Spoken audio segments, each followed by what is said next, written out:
Hey guys, welcome back to our channel. Previous வீடியோஸ்லாம் பார்த்துருப்பீங்க. கண்டிப்பாக உங்களுக்கு வந்து மோட்டிவேஷனாக இருந்திருக்கும்.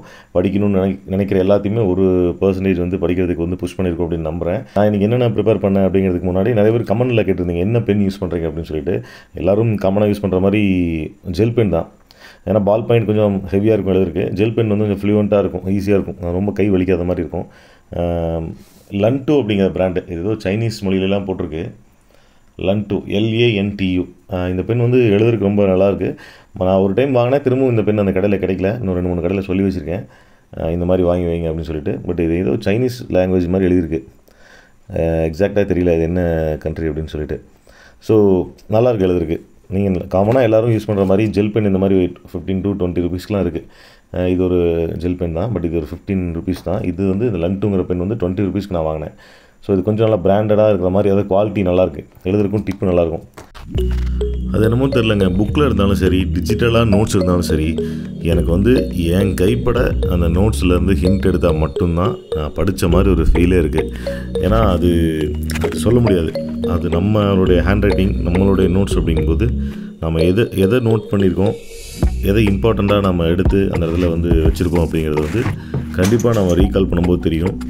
ஒரு தடவை எழுதிட்டோம் அப்படின்னா 10 தடவை அதை வந்து திரும்ப ரீகால் பண்ணதுக்கு சமம் அப்படின்னு சொல்லுவாங்க. ஸோ அது மாதிரி இது ரொம்ப எஃபிஷியண்ட்டாக இருக்கும்.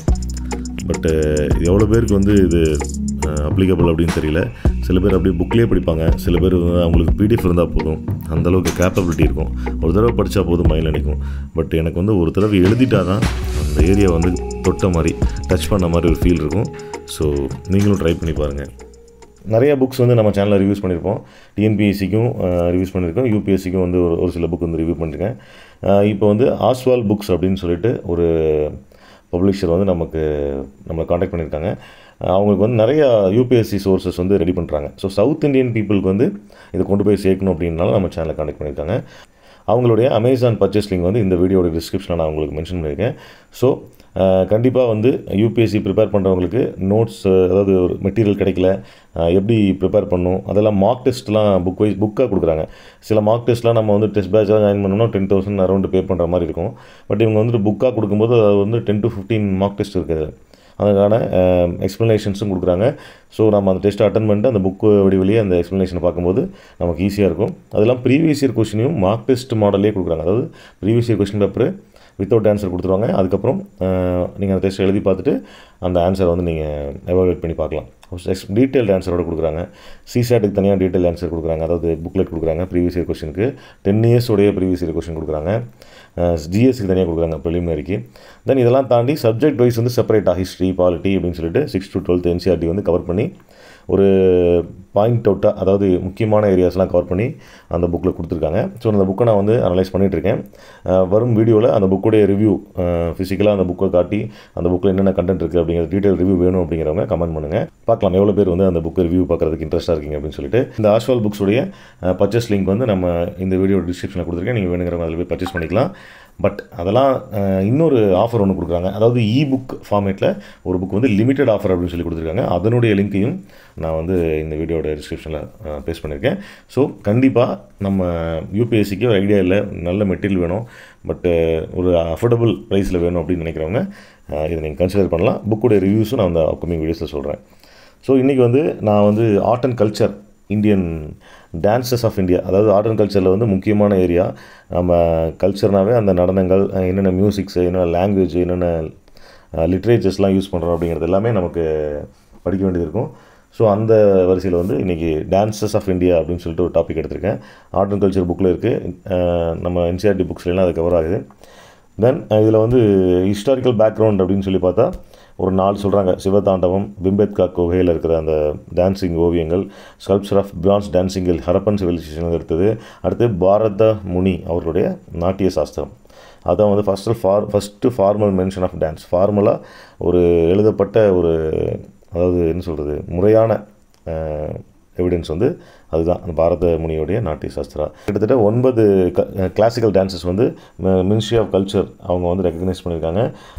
தமிழ்நாட்டில் வந்து பரதநாட்டியம் நமக்கு தெரியும், கேரளாவில் வந்து மோகினியாட்டம், அப்புறம் கதகளி, அப்புறம் ஆந்திராவில் வந்து குச்சிப்புடி, அடுத்தது ஒடிசாவில் ஒடிசி, அப்புறம் மணிப்பூரில் மணிப்புரி, உத்தரப்பிரதேஷில் கத்தக்கு, அஸ்ஸாமில் வந்து சத்திரிய நடனம் அப்படின்னு சொல்லுவோம். இதில் வந்து மோகினியாட்டமும் கதகளியும் கேரளா மட்டும் 2 டான்ஸ் வரும்.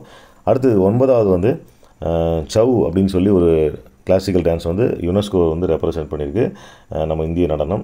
இது வந்து 3 இடத்துல ஆடுறாங்க. ஜார்க்கண்ட், ஒடிசா, வெஸ்ட் பெங்கால், இந்த 3 இடத்துலையும் இந்த நடனம் வந்து ஃபாலோ பண்ணப்படுது. ஸோ இது வந்து 9வது கிளாசிக்கல் டான்ஸாக ஆட் பண்ணியிருக்காங்க. ஸோ இது இல்லாமல் நிறையா ஃபோக் டான்ஸஸ் இருக்குது இந்த இந்தியாவில். ஸோ அதையும் நம்ம படிக்கணும். நான் வந்து இப்போ தான் இதெல்லாம் வந்து இதனுடைய ஃபீச்சர்ஸு, இதனுடைய எலிமெண்ட்ஸு, இதனுடைய ஹிஸ்டாரிக்கல் பேக்ரவுண்ட்ஸு இது எல்லாமே நான் படிச்சுட்ருக்கேன். ஸோ கைஸ், கண்டிப்பாக ஆர்ட் அண்ட் கல்ச்சர் படிக்கும்போது டான்ஸஸ் வந்து ஒரு பெரிய ரோல் ப்ளே பண்ணும். ஏதாவது ஒரு கொஷினாவது இந்த நடனம் பற்றி கேட்குறதுக்கான வாய்ப்புகள் இருக்குது. சும்மா டெப்த்தாக கேட்குறதுக்கும் சும்மா நடனம் எந்த மாநிலத்துடையதுன்னு படிச்சுட்டு போகிறதில்ல. இப்போது ஃபார் எக்ஸாம்பிள் இப்போ பரதநாட்டியம் இருக்குது அப்படின்னா பரதநாட்டியத்தில் என்னென்ன எலிமெண்ட்லாம் இருக்குது, அடுத்து அதில் வந்து நிறைய சொல்கிறாங்க. வர்ணம், பாடம், ஜாவாலி, அப்புறம் தில்லானா, இந்த மாதிரி நிறைய சொல்கிறாங்க இல்லையா. தில்லானானா என்ன, வர்ணம்னா என்ன, பதம்னா என்ன.